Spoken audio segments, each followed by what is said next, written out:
livraison de doses de vaccins d'AstraZeneca dans le cadre de l'initiative COVAX en faveur de l'Égypte arrivera dans le pays d'ici fin mai 2021 selon le ministère de la Santé. À noter que l'Égypte avait déjà réceptionné le 1er avril dernier un lot de 845 400 doses d'AstraZeneca. En outre, l'initiative COVAX prévoit 40 millions de doses pour le pays.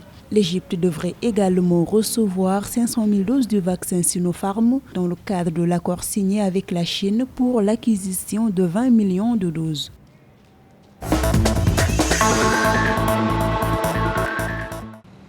355 000 doses de vaccins d'AstraZeneca contre le nouveau coronavirus ont été récemment acheminées à Niamey, la capitale nigérienne. Ceci entre dans le cadre de l'initiative internationale COVAX. Ainsi, le Niger pourra poursuivre son objectif pour sa campagne de vaccination, se félicite le gouvernement.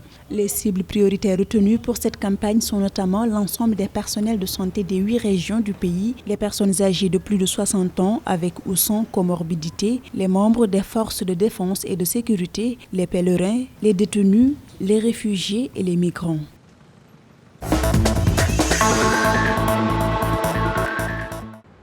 En Afrique du Sud, le ministère de la Santé exhorte les personnes âgées de plus de 60 ans à s'inscrire en ligne afin d'être vaccinées le mois prochain contre le nouveau coronavirus. À cet effet, le gouvernement sud-africain a mis en place un système de données électroniques de vaccination qui permettra aux gens de s'inscrire en ligne. Une plateforme qui est mise à la disposition du gouvernement, des centaines de milliers de professionnels de la santé, des personnes âgées et des citoyens d'Afrique du Sud pour leur assurer un accès au vaccin.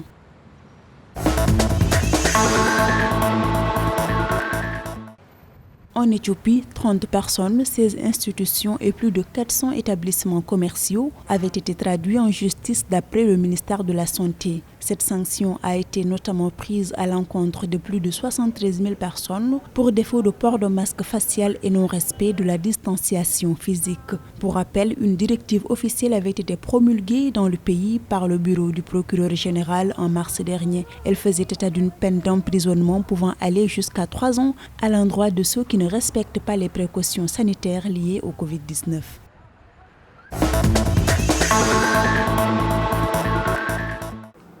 Selon le Centre africain pour le contrôle et la prévention des maladies, le taux de décès lié au coronavirus a baissé de 10% par rapport au taux de victimes de la semaine dernière sur le continent. Concernant les nouveaux cas de contamination à la pandémie, l'Afrique avait enregistré un total de 77 000 nouveaux cas cette semaine, soit une augmentation de 4% par rapport à la semaine précédente. L'Afrique de l'Est est la région qui a connu le plus grand nombre de nouveaux cas, soit 35% du total des nouveaux cas sur le continent.